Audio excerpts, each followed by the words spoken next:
The Art of Shutting Up, Why You Should Never Complain Again. How complaining ruins your life and what Stoics knew all along. Let me guess, you woke up this morning, the coffee tasted weird, your boss sent you a passive-aggressive email, and your neighbor's cat used your flower bed as a toilet. So naturally, you complained, but what if I told you that every time you complain, you're actually feeding a monster? One that lives in your mind and sabotages your peace.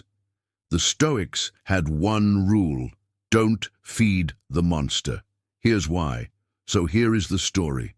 The man who complained to a rock. Meet Thomas. Thomas was the king of complaints. Rain, he'd complain the clouds were bullying him. Sunshine, too bright. His wife's cooking, too salty. Silence, too loud. One day, while walking in a park, grumbling about the unfair price of kombucha, he tripped over a rock and twisted. His ankle furious, he yelled at the rock, like really yelled at it. That's when an old man sitting on a bench nearby chuckled and said, "You can shout at that rock all day, my friend, but the rock doesn't care, and neither does the universe."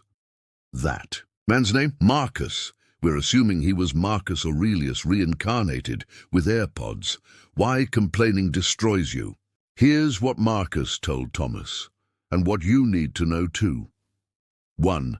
Complaining doesn't change reality. No amount of whining has ever changed traffic, weather, or in-laws.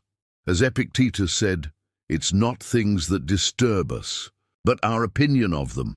2. It traps you in a loop. Complaining rehearses the problem. You relive it over and over. Instead of solutions, you get emotional reruns. 3. You attract misery. Misery loves company. Complaining is basically an open mic night for negative thoughts. 4. It makes you powerless. Complaining gives away your power. You become a victim of everything, from slow Wi-Fi to crooked picture frames. 5. It spreads like a virus. Complainers are contagious. You walk into a room and suddenly everyone's moaning about how their coffee isn't frothy enough. The Stoics believed life isn't about what happens to you, it's about how you respond. So next time you're tempted to complain, imagine shouting at a rock. Then remember, silence is power. Acceptance is peace. And Marcus Aurelius never once whined about his Wi-Fi, so breathe, pause, and try, not saying anything. Sometimes the most stoic move is just shutting up.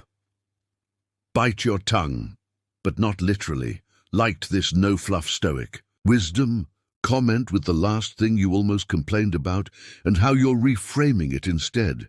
Subscribe for more life-altering wisdom and with a wink and a chuckle.